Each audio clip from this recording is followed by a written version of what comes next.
Olá, meus queridos alunos, como vocês estão? Espero que esteja tudo bem. Bom dia, boa tarde, boa noite, dependendo da hora que vocês irão me assistir. Hoje nós iremos iniciar a nossa unidade sobre a pedagogia organizacional.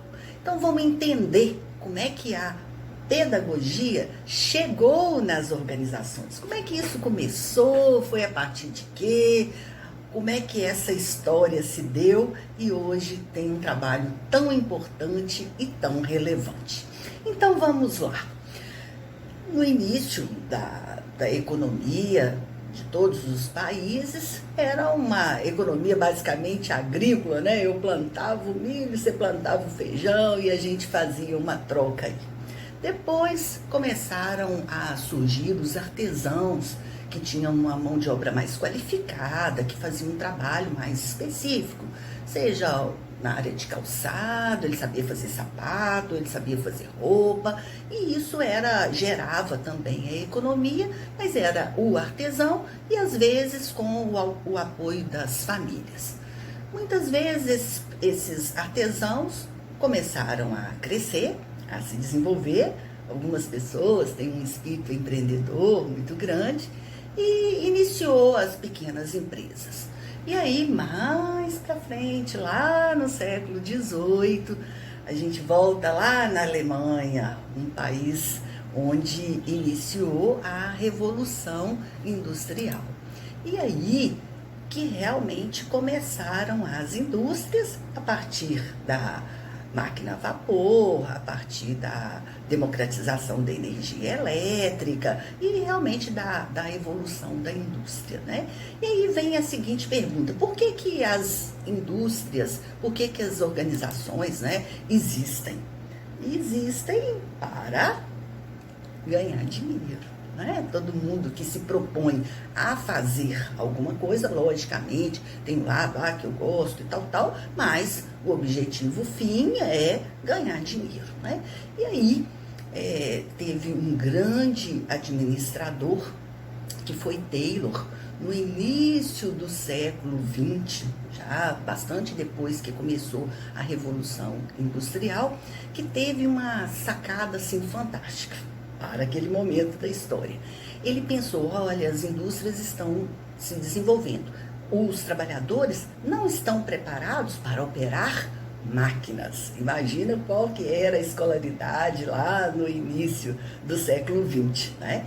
Os trabalhadores não estavam preparados, a Revolução Industrial aconteceu, o mercado foi crescendo e eu tinha que ter gente trabalhando nas fábricas, não é? E aí ele pensou o seguinte: eu tive uma ideia. Se eu fragmentar ao máximo possível cada tarefa, é mais fácil. Então, um exemplo para vocês.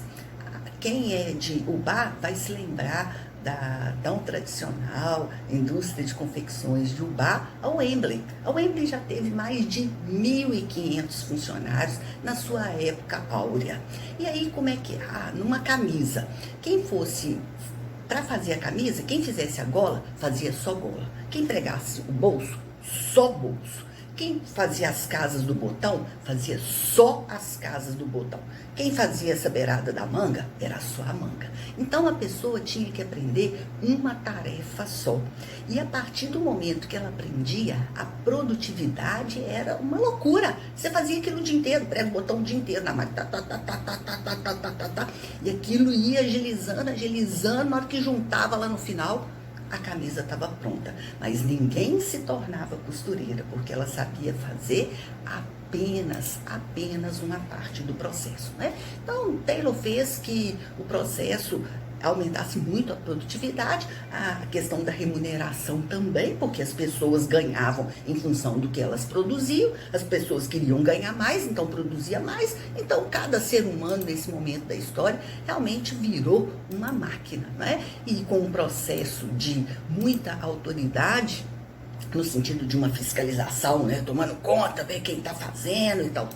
Então isso realmente acelerou muito, fez um crescimento muito grande da indústria e, logicamente, quando você produz em larga escala, o preço ele fica menor, fazendo com que as pessoas tenham mais acesso à compra. E aí, como se a indústria já tivesse muito acelerado, os trabalhadores trabalhando muitas horas por dia para poder ganhar melhor e produzindo muito, veio mais ou menos nessa mesma época, um pouco depois, Ford, né? Ford do carro Ford, que ele fazia o carro, mas todos os carros eram pretos, né? E se estava já difícil, nesse momento da história, por conta das inovações de Taylor, Ford, o que ele fez? Ford inventou a esteira rolante. Então, além das pessoas executarem com muita rapidez, aquilo ia passando de um para um. Então, ninguém podia perder tempo, porque já estava vindo o outro ali. Isso é muito caracterizado no filme de Charles Chaplin, né?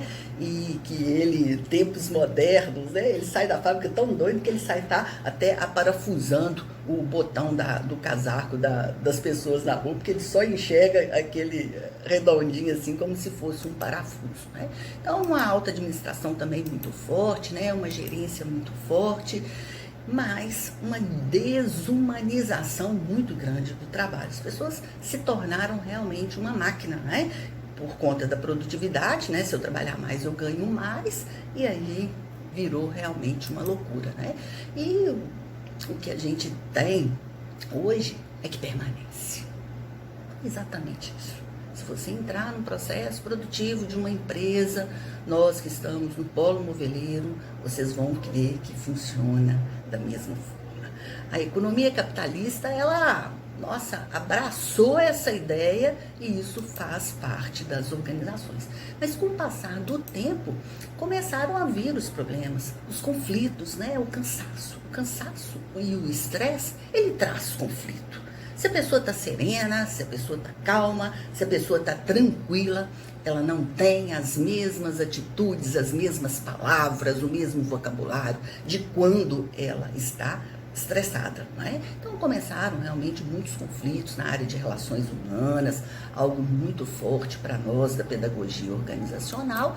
E aí veio um outro autor, o primeiro autor, que foi Elton Maio, mas isso só mais para frente, onde ele começou a entender o fator psicológico das pessoas, né? Que as pessoas não eram apenas máquinas, que eram também seres humanos que precisavam ter motivação, que precisavam ter uma comunicação fluida, uma energia boa, uma dinâmica de grupo que realmente funcionasse. E aí o Maio descobriu o seguinte, que as pessoas, elas tinham sentimentos, elas tinham inteligência, elas tinham aptidões, atitudes, necessidades. E elas não eram máquinas, né? Então, realmente, o processo começou. E aí, nesse contexto todo, que eu chego agora na pedagogia organizacional. Porque o mundo do trabalho, ele modificou tanto a questão da tecnologia ao longo dos anos, né? Porque a tecnologia,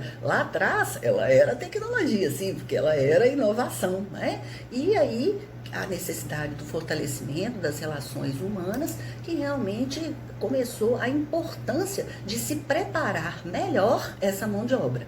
No campo técnico, sim, ele teria que saber pregar uma gola, mas ele também precisava aprender a se relacionar. Então, a pedagogia, as empresas, elas tinham objetivos iguais, que eram ensinar e desenvolver as pessoas, né? Então, o trabalho pedagógico, ele não se reduz ao trabalho escolar, né? Então, fica parecendo que é só escola, né? Então, a gente tem uma afinidade muito grande com a pedagogia não escolar, e esse processo de mudar o comportamento das pessoas é muito inerente à carreira docente, a carreira do professor e, com certeza, a carreira do pedagogo, né? Então, a nossa qualificação, a gente é habilitado a atuar em qualquer área que haja o processo ensino-aprendizagem. E aí, aqui no Brasil, em 1970, que iniciou a pedagogia organizacional. Por quê?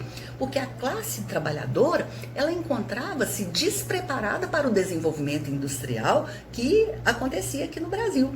E, de contrapartida, as escolas também se encontravam despreparadas para poder atender. Então, a professora Maria Luzia Martins Holtz, que foi a primeira a designar, né? Ela disse, a empresa e pedagogia fazem um casamento perfeito, porque ambas têm o objetivo de se relacionar com as pessoas, principalmente nesses tempos atuais que isso se faz tão necessário, né?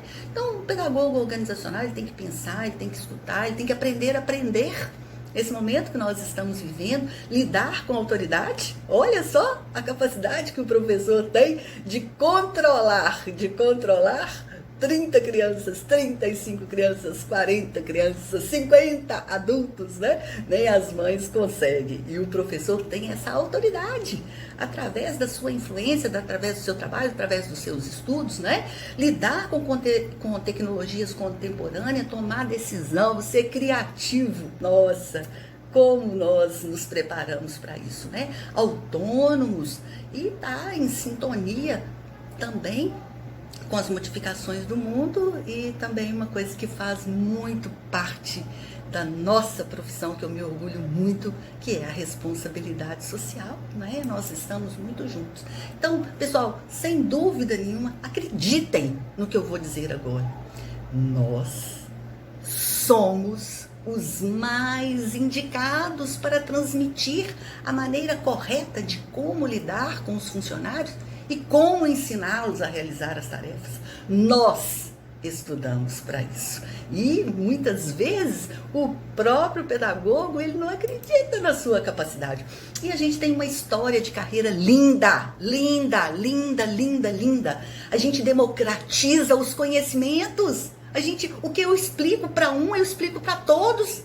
A decisão é do aluno de querer me ouvir, de ouvir o que eu estou falando e trazer para a vida dele. Mas eu dou a mesma aula para todo mundo. Então, eu sou super, eu e todos os pedagogos, nós somos super democráticos.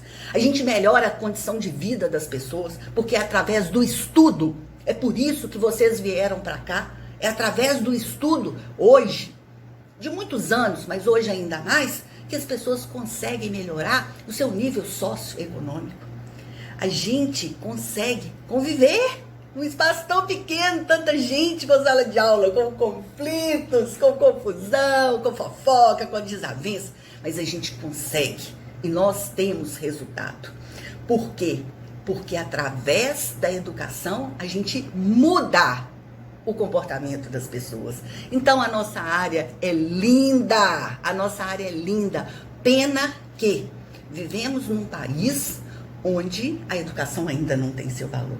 Mas eu acredito, eu não vou ver, mas tenho muita fé, tenho muita crença que vocês com certeza irão viver num país onde os professores e os pedagogos serão referenciados pelo trabalho que fazem.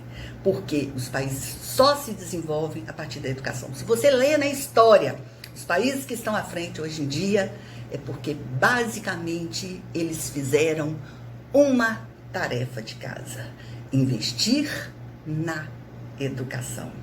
E isso, uma hora, ela vai acontecer, não é? Então, a empresa, ela precisa ser educada constantemente, porque tudo muda o tempo todo. Uma hora é assim, outra hora é o Meet, outra hora é o Zoom, outra hora é o StreamYard, e aí agora nem sei mais o que é, não é? Então, o trabalhador, ele tem que ser pensante, ele tem que ser proativo, ele tem que ser decidido.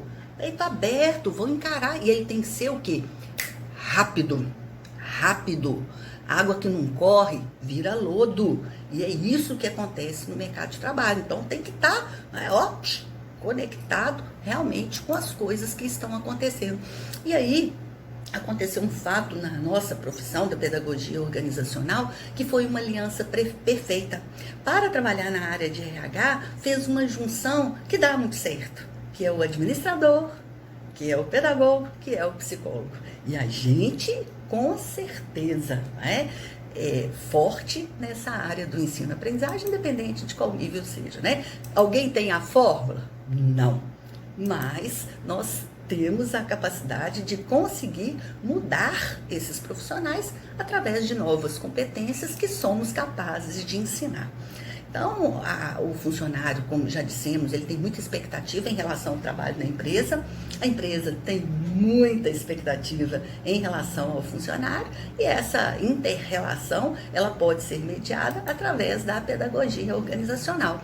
Nós começamos numa era do fazer para sobreviver, enveredamos na era do ter para ganhar, e hoje entramos na era do ser, em busca de conhecimento, né? Em busca da comunicação, mas também, né, estamos na era do parecer, né? Tem que se apresentar daquela forma, tem que se mostrar daquela forma. Então, isso também não deixa de ser importante nos seus pontos positivos, né? Por que, pessoal, estamos falando isso? As pessoas, elas fazem ou não o sucesso do negócio.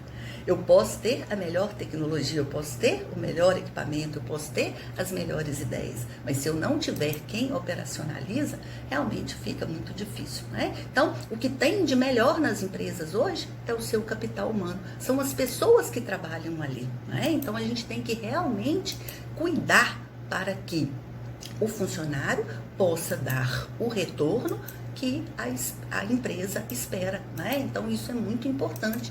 Então, a gente tem condição de modificar, de ampliar a atuação das pessoas, melhorar a realidade, tornar-se nós um centro de investimento, com certeza, de valorização. Por quê? Porque a gente é capaz de mudar os outros através da educação. Então, são estratégias de ensino, aprendizagem, métodos de orientação que podem se aplicar, com certeza, também ao adulto, né? Então, o pedagogo, ele pode liderar projetos, a gente pode motivar, a gente representa a empresa, a gente treina os funcionários, a gente ensina a didática, a gente ensina as técnicas de apresentação, a gente melhora a comunicação na empresa. É um grande desafio?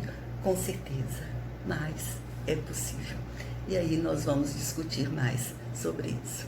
Pedagogia organizacional, pensem nisso, quem sabe, né? E principalmente hoje, onde as franquias cresceram assustadoramente em todo o país. Gente, o treinamento oferecido pelas franquias, seja Cacau Show, Havaiana, Boticário, Carmen Stephanie, sei lá, até esqueci aqui agora, mil franquias, todas as redes de fast food, não é? Cada pessoa que está ali, ele é minuciosamente treinado para executar aquela função. E cresceu muito, os manuais das franquias são lindos. Você acha que alguém vai sair lá de São Paulo para poder treinar o funcionário aqui em Ubá? Não, tudo isso é feito à distância, tudo isso é feito pela internet e muito bem feito. Por quê? Porque os manuais, eles têm objetivo geral, objetivo específico, justificativa, introdução, como é que não é, qual foi o método, qual foi a ferramenta utilizada, e essas pessoas são muito bem treinadas, não é? E os donos, porque normalmente essas franquias são pequenas, eles se tornam professores.